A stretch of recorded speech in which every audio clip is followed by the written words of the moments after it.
এই যে নাস্তিকরা যারা আল্লাহ বিশ্বাস করেন, আখিরাতে বিশ্বাস করেন, ওই দিন হুঁশ ফিরে পাবে। হাই রে, কত আমরা ফেসবুক লাইভ করতাম, কত পডকাস্ট করতাম, স্রষ্টা নাই, আখিরাত বলতে কিছু নাই, there is no life after death, এগুলো বলতাম। ওই দিন ঘুম থেকে ওঠার পরে নাস্তিক গুলো বলবে, ওহো, তাহলে তো ঠিকই যা যা শুনতাম কোরআনের আয়াতে তাই তো ঘটছে, রাসূলরা যা বলেছিল তাই তো হচ্ছে, আলেমরা স্কলাররা যা বলেছিল শেষমেশ এটাই সত্যি হয়ে গেল।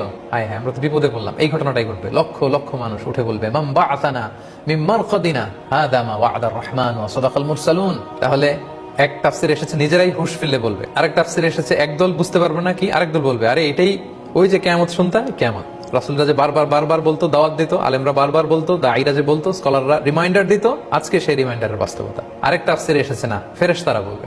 সব মানুষ পাগলদের মতো হয়ে যখন বলবে, কিরে আজকে কে ভাঙালো আমাদের ঘুম, লক্ষ লক্ষ মানুষ হবে মাটি থেকে শুধু উঠছে আর উঠছে, এটা কি?